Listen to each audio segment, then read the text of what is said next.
Welcome, everyone. This is the Moosecast here at Northwestern Connecticut Community College. It is October 21st. I am Andrew Wetmore. I'm the Director of Student Activities here. And with me, we have students Charlotte Benson, Katrina Heffley, Jackie Coons, and Mr. Eric Green with no E at the end. So today's topic, we are discussing space travel and big tech and rich people going to space. Let's start off with the fact that William Shatner, at 90 years old, was shot into space. Trekkies, give me your thoughts. Personally, not a Trekkie, but I found it pretty interesting because that's a huge achievement at 90, going into space for, which I thought was weird, only 10 minutes, up and down. I would have wanted to go a little bit longer if I was him, but that's just my personal preference. I am a Trekkie. Favorite Star Trek Voyager, if anyone's asking. I doubt it. But it would have been... I don't know how to word it, but wouldn't you think that they would also be concerned about all the potential health risks? Yeah, I mean, I'm 33. I can't even go on a carnival ride. I don't think when I'm 90 I'm going to get shot into space. Yeah, it raises an interesting question. I mean, obviously, he's in very good shape. If you saw him, he doesn't look like what you'd think a 90-year-old person would look like. Do you think it's ethical to take that chance just because somebody wants to go to space to shoot him up into space? I mean, I think if they want to do it and it's their choice, then they should be allowed to do it. It's more ethical. Yeah, I feel like it's a personal decision. Yeah. Like, I'm willing to take that risk to go up into space, but I know for me, I'm good. My feet are staying on the ground, and God bless you. Thank you. Good suit and tight.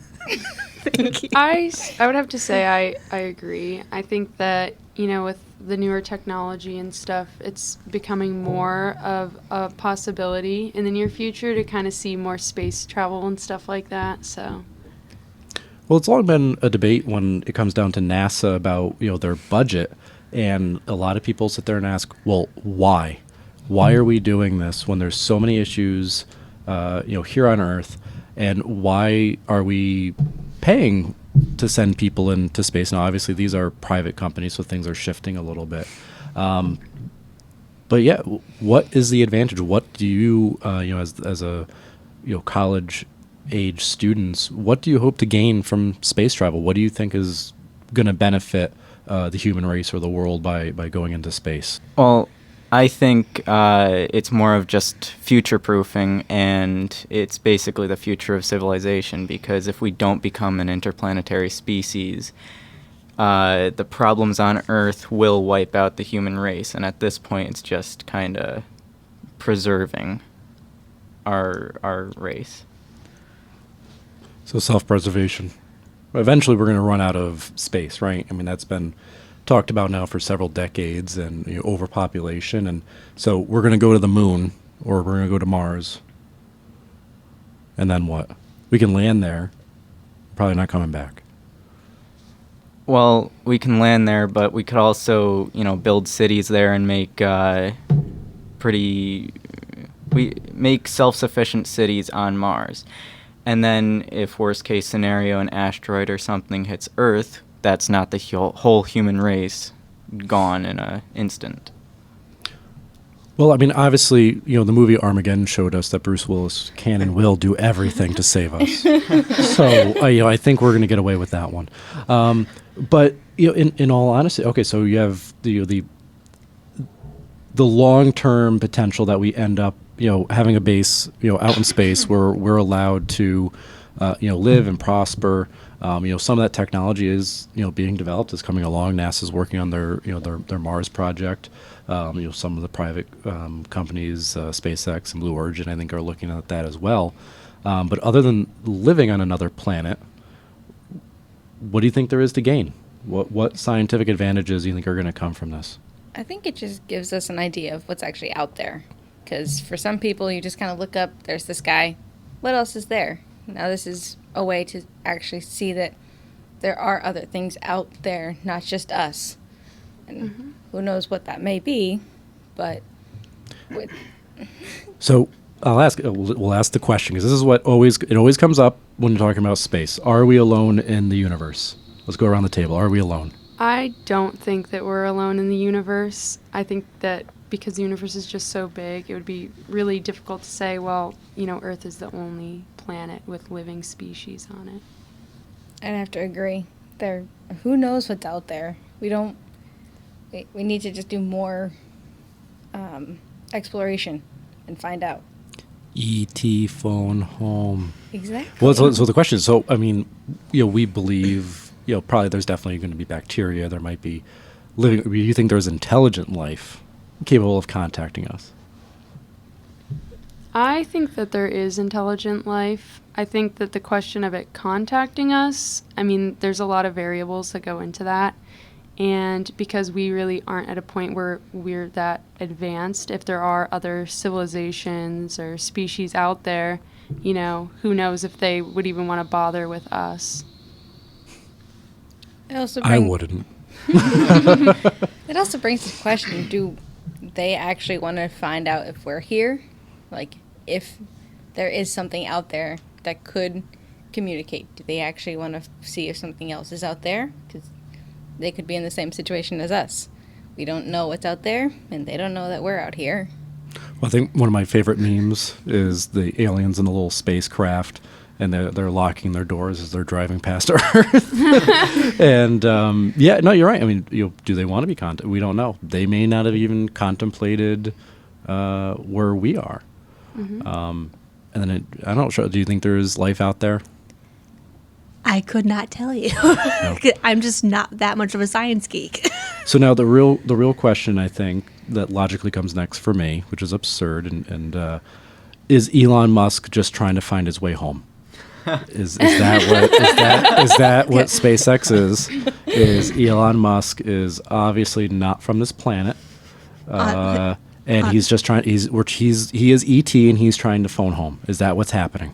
Honestly, if he is, you can't blame the for wanting to figure out. Oh yeah, is there places outside of Earth to check out? Oh, absolutely. I think it's part of human nature to be inquisitive and wanting to learn more, and it's part of that thirst for knowledge. And you can't hate the guy for figuring out and thinking outside the box and trying to do things differently. And I think that being so smart and having such a vision scares the daylights out of people, and that's what they find very peculiar about him. What do you guys think of Elon Musk? It's not his fault. He's a curious mind. He just wants to know what's possible and what's out there, or, and for some say, what's up there. I think Elon Musk is probably one of the best that humanity as a whole could offer.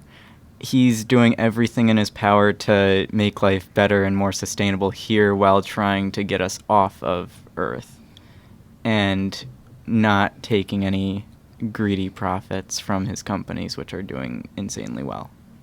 Well, so that brings up an interesting point. As recently someone had asked him, why are you going to space? You have all this money, and this is the same thing with Jeffrey Bezos and other rich individuals who fund their own very expensive hobbies. We'll just call it, okay. Why aren't you spending your money here? There's so many problems here. There's so many problems here. Why are you going and just spending money to be shot up into space because you can? And Elon Musk had a really interesting take on it. And he looked at it and said, if all you do is wake up every day and talk and think about problems, what's the point of getting up? He said this gives him a purpose of getting up and wanting to do something different. And he raises a point that have we become so centered and focused on every day of we have to solve problems opposed to taking some time to do what we want to do and the benefit that can come from that. Do you think it's? We'll ask they pose it as an ethical question.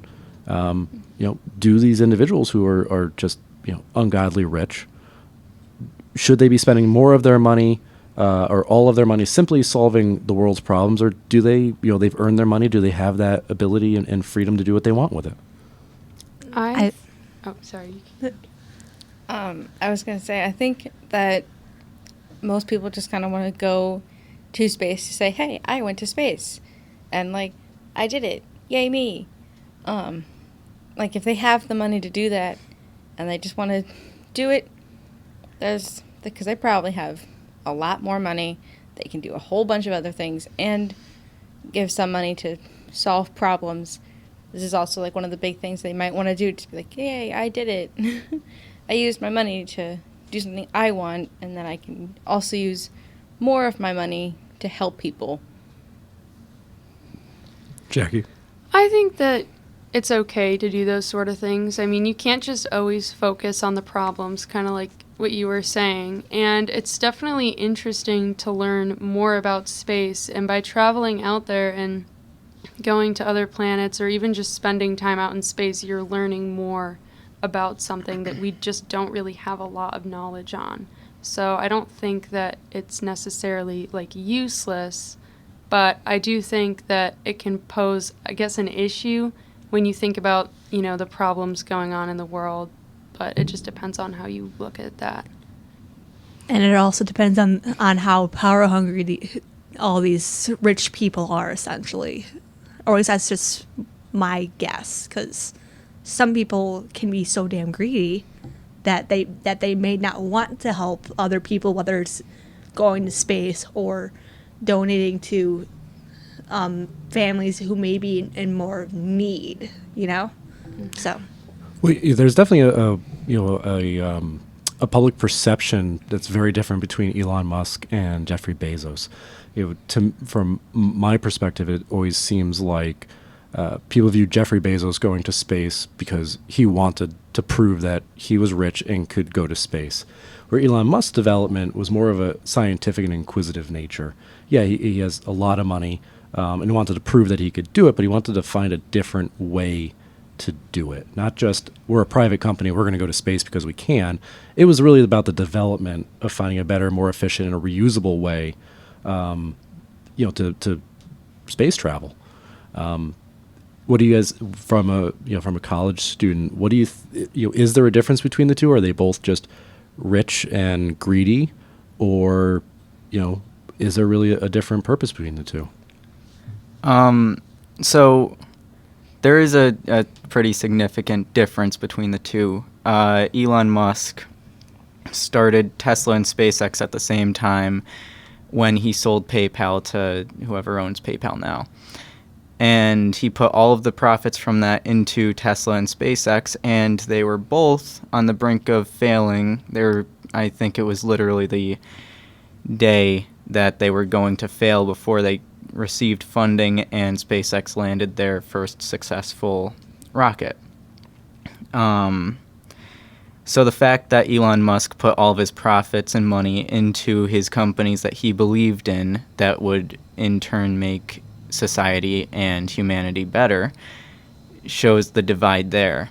Jeff Bezos is selling Blue Origin tickets to very wealthy people, whereas Elon Musk just sent up 4 civilians for the first round trip for civilians. So that's the divide in my eyes.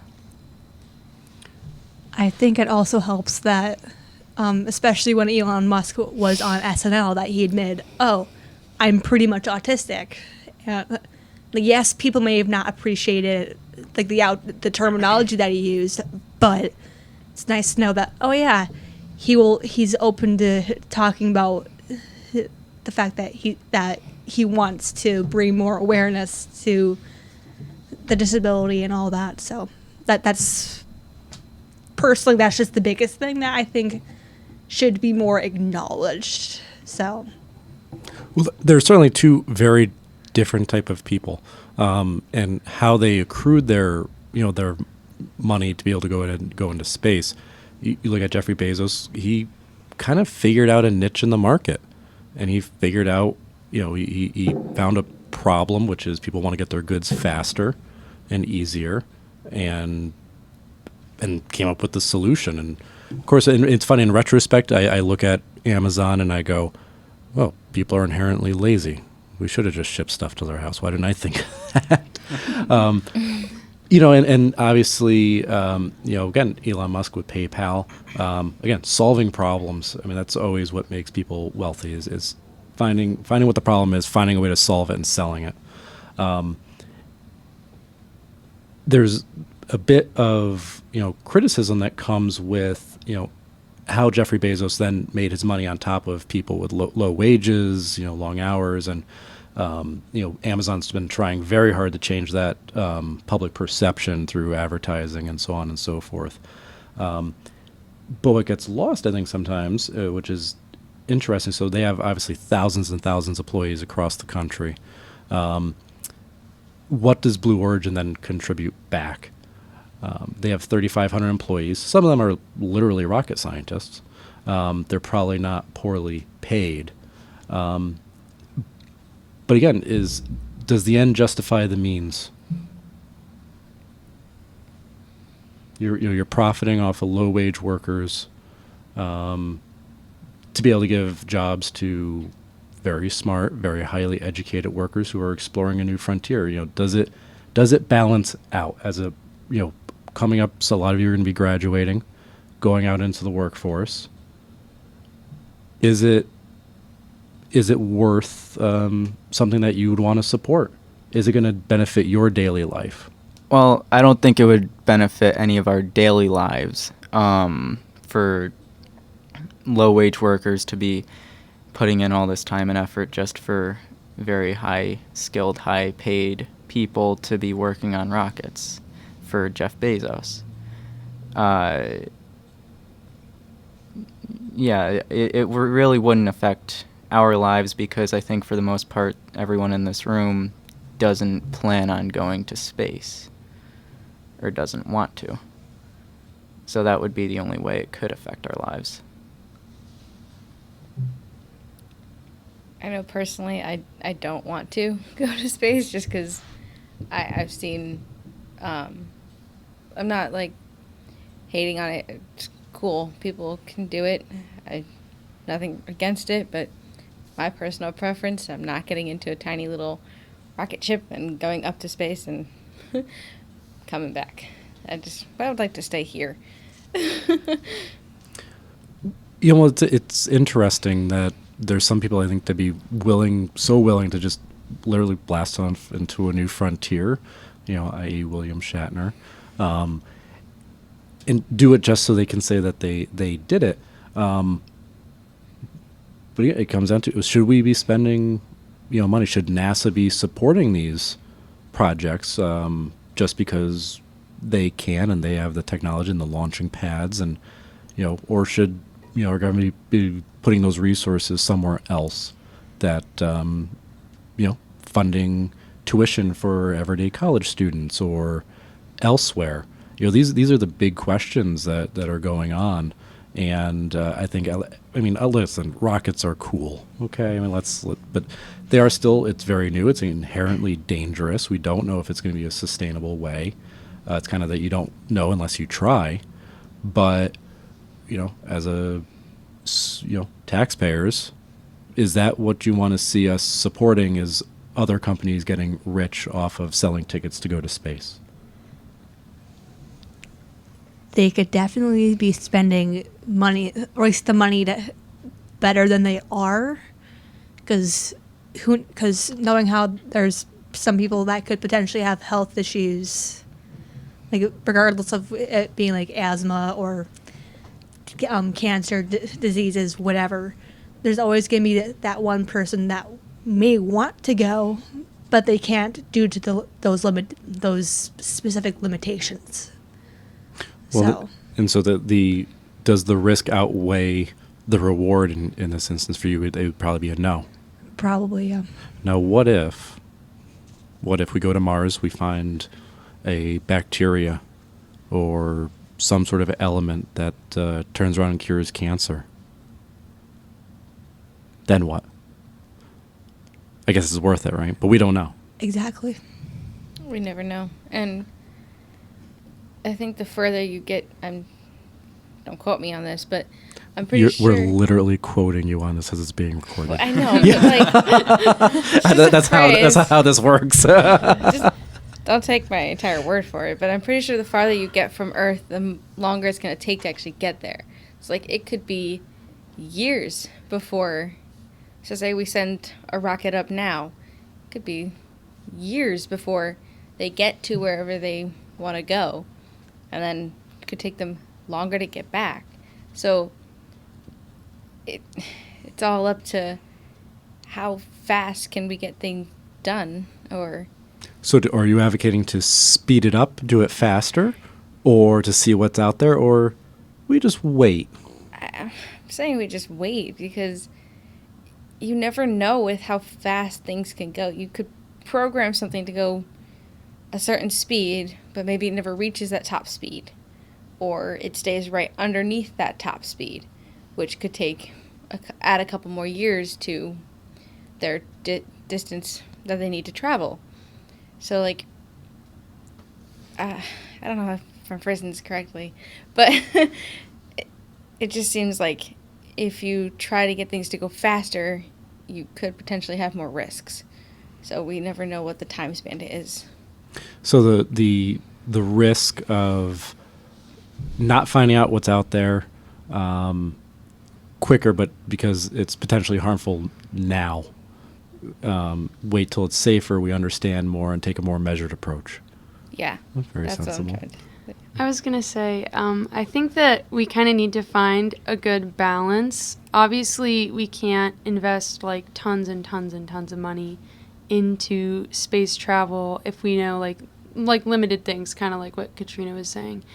But I think that we still need to invest in space travel, and I think it's important that we find these things and we try to go out there. But we also need to invest money in our own like resources here on Earth, because kind of like what Andrew said, like at what cost, I guess. It's like The way that I kind of look at it is with airplanes, that new technology when it came out, it was very unsustainable, slow, and pricey. And it's kind of a comparison with rockets, because right now, Elon Musk and SpaceX brought the price of launching down from, I think, $17,000 a pound to $6,000 or $7,000, which is significant in the grand scheme of things because they cut $10,000 out of the per pound. How much does a rocket weigh? I don't know. More than. So what you're saying is that it's going to cost more than we'll ever earn altogether at this table right now. In a Yeah. lifetime to go up once. Oh, okay. Yeah, it'd be like. But yeah, no, But- you're right. It's a huge improvement, and the more you innovate, then the less expensive it's going to be, and then the more you understand and the more you learn. Right. You're right. I mean, airplanes was same exact thing. Yeah. Like cars, same deal. Although that eventually starts to flip, and costs go back up as people want fancier, nicer things. So Yep. you get first class travel opposed to coach. Right. But if we keep innovating rockets and investing, I'd say we should probably invest more money into NASA, and I've been believing that for a while. But if we do that, then it would be like how airplanes are today, maybe in 50, 100 years, and we can get cheap rocket tickets to Mars. So there's a lot of applications where the price goes down, and there would be more helpful uses to investing in it now rather than investing in something else. So we're opening a Six Flags on Mars. Is that what you're saying? Is it? And yeah, well, I mean that's it. I mean, how much of it is going to be leisure? How much of it is going to be those who can just be wealthy and can afford to do it? And how much of it's going to be for scientific exploration? So say in our lifetimes we land on Mars, which I think is a real possibility here in the next 10, 20 years. Then what? What do you think your kids or grandkids are going to be seeing? What's the next frontier after Mars? Do we just keep going within our solar system? Do we That what's next? I would imagine they're gonna try and go further, like at least just see what each planet looks like in maybe get a couple like we had the Mars rover, maybe get a couple that go to Saturn or Jupiter and just see what it looks like. And how long do you think that's going to take? I don't know. A long time. Well, I think right now we're kind of limited to our solar system because we don't have faster than light travel. And even if we're traveling at the speed of light, the closest solar system with a habitable planet is 20 light years away, which means we'd be there in 20 years if we were going at the speed of light. So until we get to that point, we're kind of trapped in our solar system. And I think it would be just natural that we would go to different moons and planets in our solar system instead of trying to get out until we reach that technology. So the technology, I mean, let's talk about that for a minute, because I think that's the key to all of this. We talk a little bit about Elon Musk's, just genius in rethinking and redeveloping technology. The moon, we first landed on the moon 60 years ago, a little more than 60 years ago, right? Which is remarkable to think about. We look at the moon, we go, yeah, okay, well, I can't jump that high, all right, and we did that. I've conspiracy theorists, apart, all right. But the amount of technology that it took to go to the moon, to where we are now. When did the first iPhone come out? 2007. 2007. So the first iPhone that came out was more powerful than everything that was available on the first lunar landing, which is insane if That you think is, about what took, and then within, what was that, 50 years, to shrink it down, and then to consider where we are just now, just in terms of cellular technology and communications. It's remarkable. And, is that going to continue to develop as rapidly as it is, or are we going to stall out at some point here and reach, some sort of level of limitations for a while? I think that the limitations, it's definitely possible, but I also think that as we continue to learn more about our resources, that, we're going to see technology continue to expand. And if we, allocate funds and stuff into finding new technology and being able to, increase its power, then, we're only creating kind of, benefits, I guess, for our futures. And tying the technology to space, the Blue Origin was able to, once it disconnected from the capsule, it was able to land itself back on the launching pad, which to me is just amazing, because they used to just kind of fall and go. Yeah, they just splash into the ocean. Yeah, they just kind of came down and went ploosh. But now they can land back where they launched from, which is so cool. Well, yeah, I mean, and that's where the cost savings that Eric talked about comes in, is being able to reuse that, not have to rebuild it. Yeah. And you think of so many things can go wrong in space travel. One insulation panel flies off and a catastrophe happens. So to be able to reuse something that is sound, and you don't have to meticulously build back things all put together by the lowest bidder, is remarkable. And when we're looking at talking about the technology, but are we seeing here now in the last 10 years, are we seeing it actually progressing in a way that's benefiting, or has big tech started to kind of lose its initial purpose and wanting to connect information? Are we spending too much time on making TikTok trends in videos and data gathering and selling privacy? Or is it still going to be connecting people to help innovate? Or is it both?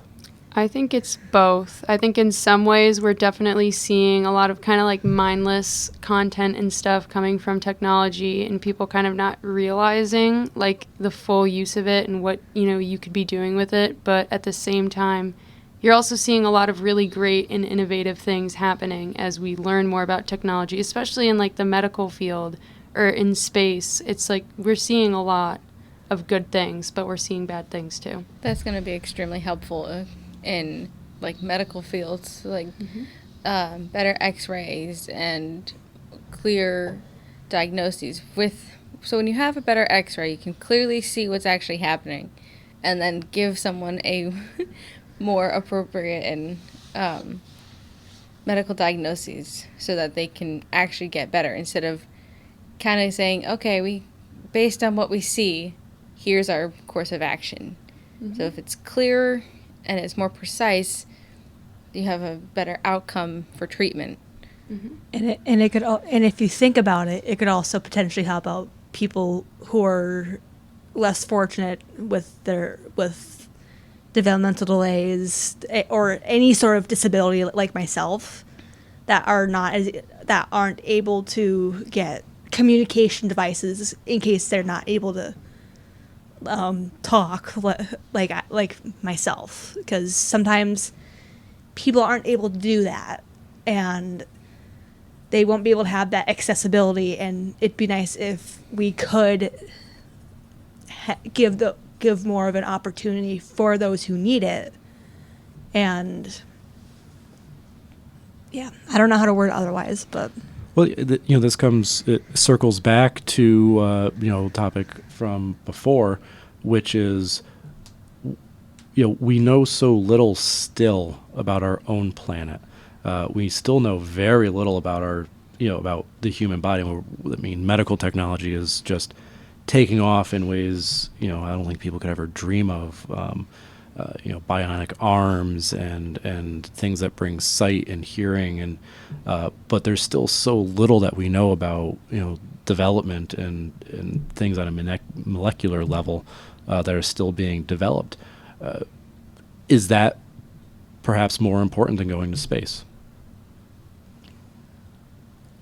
I know personally, one of my family members had to have a cochlear implant put in last year, and prior I had no idea how they really worked or how that could affect him.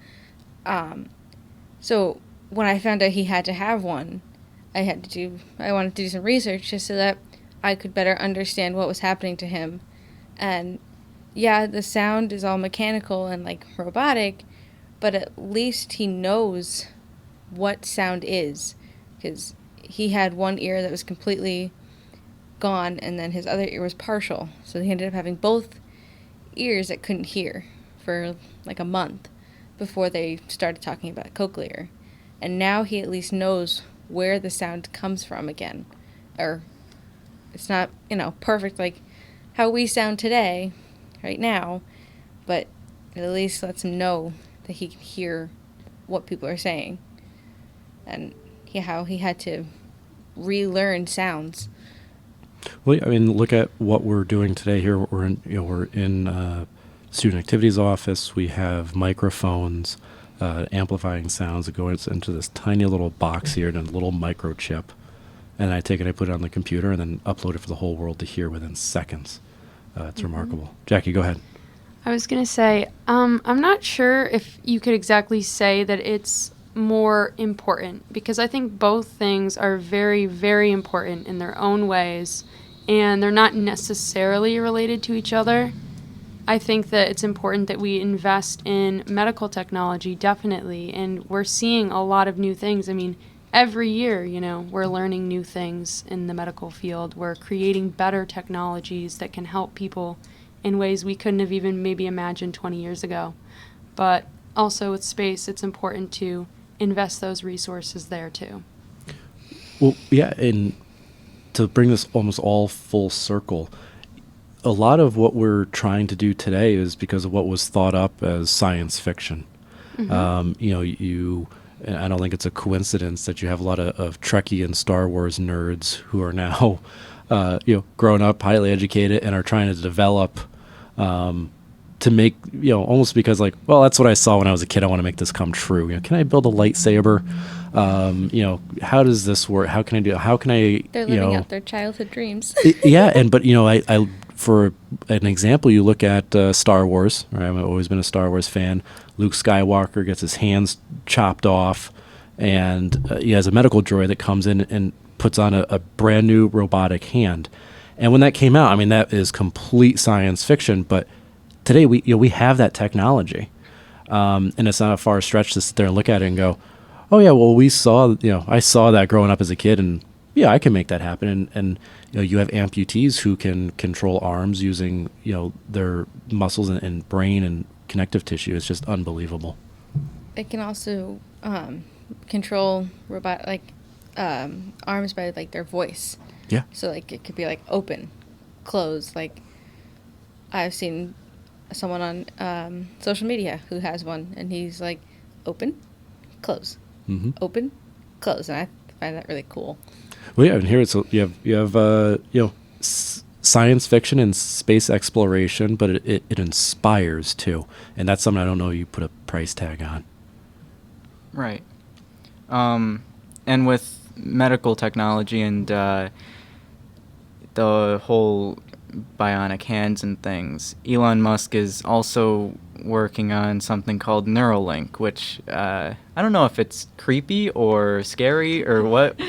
It can be all of the above. Yeah, I think that's safe to say. Because some of these things are so far out there, it's terrifying. Yeah. What can be done with some of them. But yeah, go ahead. But he basically wants to connect the neurons in the brain to a computer chip, and have that control bionic arms, or eventually have a computer in your brain that you can access whenever you want. Which that's kind of scary, but that's where medical technology is also going. So I think it's important to invest in, all of these things. I don't think there is a price tag on being inspired to go to space. I don't think you can just say it's black and white to where you have to invest in medical technology over space exploration. All right, well, forget space, forget Skynet. That this is so much more terrifying. But there's so many positives and negatives. Just like any innovation, it can be used for good purposes, and then sometimes it can be used for bad purposes, and that comes along with innovation. Look at the nuclear weapon. It can supply energy, or it can lead to mass destruction and horrible things. So we'll finish up on one last question here. Is obviously this is all about technology, and it's neat and it's cool. But what technology have you seen or heard about or want to see developed further? What are you excited about? What are you pointing to and say, wow, that's really amazing. That's going to change my life or other people's lives. That's currently being worked on for me. It's going to be the solar shingles through Tesla that look like real shingles, because God forbid we do anything that doesn't look aesthetically pleasing, but can really it truly would change the electrical infrastructure and how we view power and solar power, if our shingles, which are already on our roofs absorbing sunlight, can produce our energy for us. Yeah. For me, I would have to say it's the development of electric cars becoming more sustainable and becoming more environmentally friendly. I know that Teslas are kind of like, they're not insanely environmentally friendly. There's something to do with the battery. I'm not sure the specifics of it, but I think that it's definitely really important that we continue to work on that, because that is our future. If we can cut fossil fuel emissions, it'll make hopefully a big impact on climate change, which is something I know scares everyone. So it's the lithium, yeah, that's used in the batteries, which is scarce. Lithium mines. Have you ever seen a picture of a lithium mine? No. Yeah, you should Google that. But it's but then you also have to look at is how are we developing the electricity, because you can drive your electric car. Yeah. But if your energy is being produced from fossil fuels emissions for you Yeah. to plug in your car, it kind Yeah. of cancels each other out. But you're right, you have to start somewhere, Right. And it's changing that that mindset Yeah. of, well, this is how cars have always been made. Yeah. This is how cars always go. You kind of just take it one problem at a time, Yeah. and eventually, we'll figure out solutions for other aspects of it. Yeah. Eric, what technology are you excited about?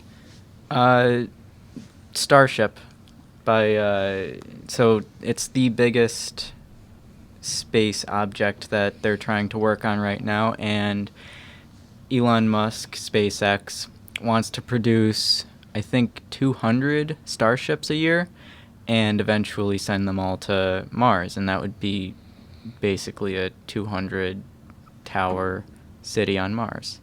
That's the most exciting thing for me. It's space exploration and SpaceX, what they're doing. Okay, Katrina, what technology are you excited about? Personally, I think it'd be all like the new medical technology, because I'm going into the veterinary field. So if we can start figuring out how to, especially in dogs and cats, they can't tell us where it hurts or why it hurts. So if medical technology is getting better and it's easier to understand what's actually happening, it will make veterinarians' lives so much easier, because then we can get to the main root of a dog or cat's problem, and also our livestock animals too. So that's just something that would make it easier for us, instead of trying to, because none of you guys in here have ever tried to take x-rays on a dog or a cat, or that's difficult because they don't always want to sit still. Mm-hmm. So if there's new technology that can make that a little bit easier, it would save a lot of time in that field. So do you want cats, dogs, animals to be able to communicate with you? Because I don't think I want to know my dog's thoughts. no. So Oh, okay. Yeah. personally, no. I would not want my dog or a cat to tell me exactly what's wrong, because then I don't know what they would say. Well, like, it would I'm be not really even- scary. I'm not even worried about what they're going to say to me. It's what they're going to say about me to Yeah. other people. Yeah. That's what I'm concerned about. But yeah, no, you're right. It's incredibly difficult. You often have to sedate Yeah. animals in order To just get proper- to get Yeah. And it's a challenge. Yeah, you have Yeah. to sedate to sometimes do nail trims and Mm-hmm. X-rays, ultrasounds. So if we can figure out ways to make that easier, I feel like in the next couple of years that will save a whole lot of trouble, especially for humans as well. Well, you'll save a lot of money because those things are not cheap. So yeah, wonderful. Charlotte, what are you looking forward to? I know this is already out, but maybe just the improvement of more of assistive technology for those that aren't able to, or at least for the individuals that aren't able to talk. Mm-hmm.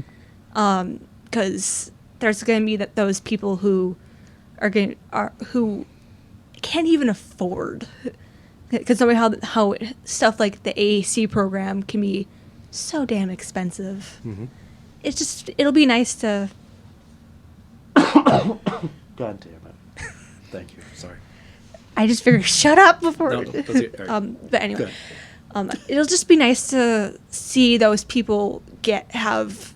Yes, I know it's already out there, but it'll be nice to see it more developed and improved than it already is right now. And plus, it'll be nice to see it'll just be nice to see the individual, regardless of the disability, be able to have that conversation that they've been craving for X amount of years. So, No, it'd be yeah. I mean, anything that can help individuals, overcome a barrier is remarkable, and we're getting better and better at it. And it's just hopefully those things continue. I mean, things that weren't even available when I was in college, it was only 10 years ago, that are available now. Note taking and stuff Yeah. like that is just remarkable. And the last thing is, have any of you seen solar roadways? Have you heard about that project? It started maybe about 10, 15 years ago. I was about to say, what the hell is that?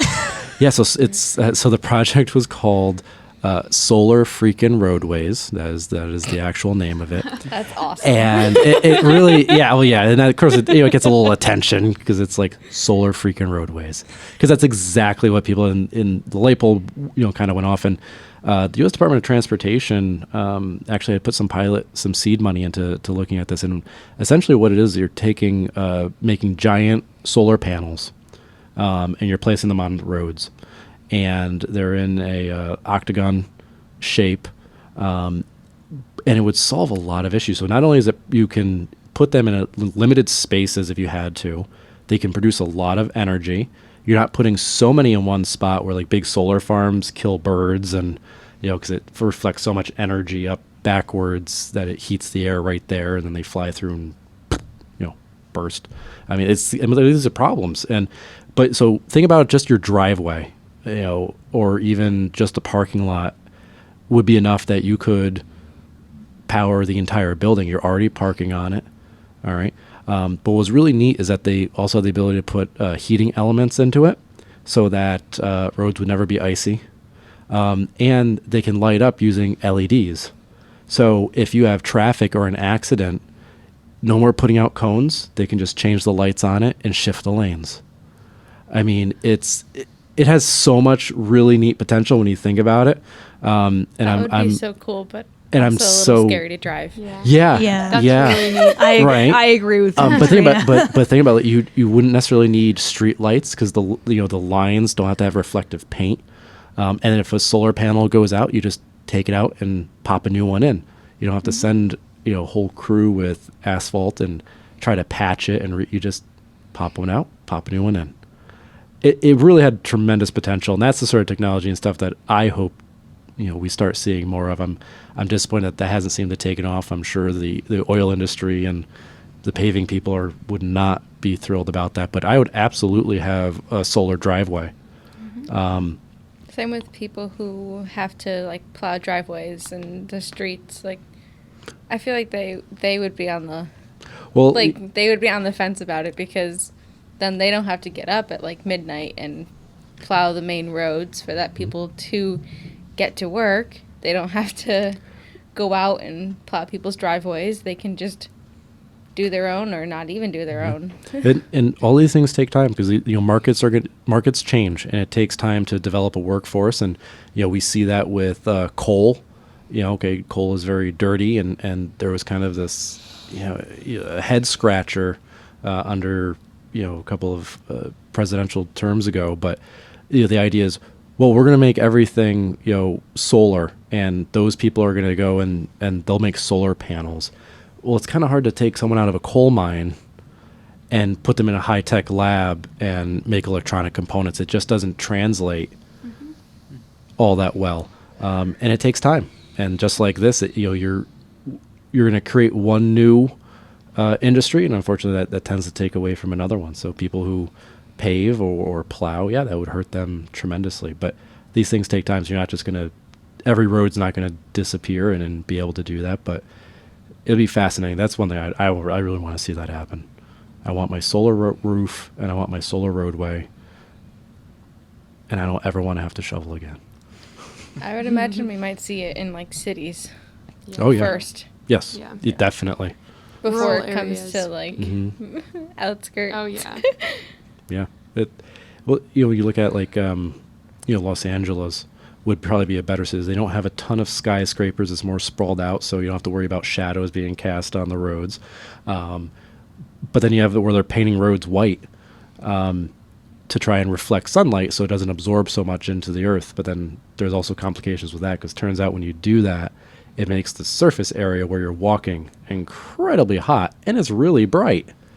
Yeah. So, we try things. But anyways, this has been a really great discussion. I think we're all every day, there's something popping up on your news feed about what's happening and changing, and it's fun to be a part of it. So this has been the Moosecast here for Northwestern on October 22nd of 2021. We're still in a pandemic, but every day is getting better, and hopefully that technology is going to develop some stuff to get us out of this. That is it, everyone. Have a great day. Bye.